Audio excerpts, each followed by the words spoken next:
and welcome to Sports Sub. As we have reached the midway point of the season, now is a very good time for me to give my thoughts on the season so far. Now, this season had a tough job trying to beat the excitement and drama of last season, and it's fair to say it's not been anywhere near as good as last season, but that doesn't mean we haven't been treated to some fantastic races. But let's start off with the start of the season at Bahrain, and it's safe to say Red Bull had a shocker. Both cars retiring towards the end of the race gave Ferrari their first win since Singapore in 2019, but don't let that fool you in thinking Ferrari were going to have it easy. Don't forget they won their first race in 2018, but still lost the title after multiple issues. Was this going to be the same as them? Well, next up was Saudi Arabia, and oh boy, this was never going to live up to the race from last season. But we saw some incredible tactical fighting between Max and Charles, which led Max to win his first race in 2022. After a disappointing race in Bahrain, Red Bull came out fighting. Next up, Australia, and I have missed this track from the calendar. We had not visited Melbourne since pre-pandemic, and it was great to see the cars on the streets of a modified Melbourne circuit, which was quicker and faster. And from my experience on the new F1 game, I loved the modifications, but again, disappointment for Red Bull and Max as they had their second retirement of the season, and reliability was a real concern within Red Bull. Charles took full advantage, getting his second win of the season. Imola, the track that brings a lot of emotions to F1 fans. Obviously, the scene of the tragic deaths of Ayrton Senna and Roland Ratzenberger, the former normally the forgotten one due to the death of Ayrton Senna on the Sunday. But to the current day, and Max really needed to have a good race and outscore Charles, and well, he did, with a huge mistake from Charles at the chicane before the final two corners, which allowed Max to finally catch up in the championship slightly after a podium, and also a podium for Lando, made the fans very happy. Next on the calendar was a new track and venue, this time in Miami. Another race in the US to make it a total of 2.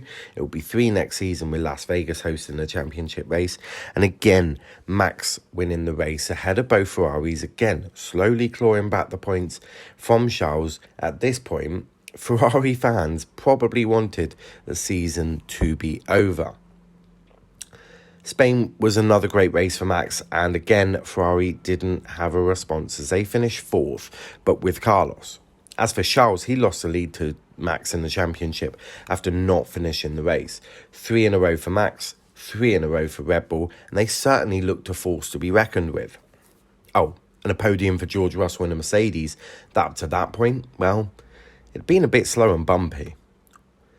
On to Monaco, and well, Ferrari will be kicking themselves for losing this one, as they got the tyres completely wrong with Carlos, and that handed Sergio Perez the win, followed by Carlos with Max third. Wet conditions at Monaco didn't change my mind. This should not be a championship race anymore, and let's not talk about Jos Verstappen's comments, which were nothing short of, well, embarrassing. Now on to Azerbaijan, the venue where Max had that blown tyre that gave Lewis a great chance before he left that switch on and also failed to score points, giving Perez a fantastic win. But this year, Max finally won it to give him his 5th win of the season, Red Bull's 6th win out of 8 races. A very dominant start by Red Bull and Max. Next up, another circuit we haven't been to a while, and that was Canada. I love this track, and so did Max, as he got his 6th win of the season ahead of Carlos and Lewis. And by this point, I had to ask, what the hell was happening with Charles in the title fight? Because they were handing it to Red Bull, but it's okay, it only got worse for them. Well, when I said it got worse for them, it did after the next couple of races. And well, the first one was Silverstone, the home of the British Grand Prix. And yes, I'm biased, but the best track and race on the calendar. And Carlos finally won a race, and he did deserve it. He was aggressive with Max at the restart after Max had got past him on the first start. This was also the place where Zhou had a very scary accident, which caused the red flag and ultimately the restart, which caused Carlos to deal with Max. As I said, he dealt with it perfectly. And of course, Lewis finishing on the podium at his home Grand Prix. Next up, Austria, after the misery of the season so far, Charles could smile again as he won the race at a circuit that most thought suited Red Bull, but Ferrari learned something during the sprint that gave him a lot of confidence going into the race. Finishing second was a good result, and again, Lewis on the podium for third time in a row. Now, France. Oh, Charles. He had the worst moment in his career. He was leading Verstappen when he lost it going around the long right-hander and ended up in the barrier. You could hear in his voice he sounded broken. And honestly, I felt for him because he was just bottling the title big time. And I think he realised at that moment he had probably lost the title. Was there any way back? Well, no, because Max won from 10th in Hungary with Lewis and George getting their first double podium for Mercedes this season. But what the hell were Ferrari thinking? Putting Charles on the hards. You could see that it was not working with Alpine.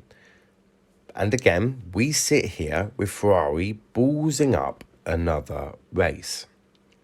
And well, that's the first half of the season, and as I said, it had a lot to do to reach the drama and excitement of last season. And I think it's fair to say it's not come close. Ferrari will be having some sort of meltdown. 2 mistakes from Charles and a few from Ferrari have pretty much confirmed they ain't winning the title. In my opinion, this title is Max's to lose. I do think Mercedes will be strong in the second half of the season, but let's face it, Max has an 80-point lead over Charles, and I cannot see Ferrari closing that gap. They will have more issues of strategy, which I know is easy to predict, but Binotto is under huge pressure now.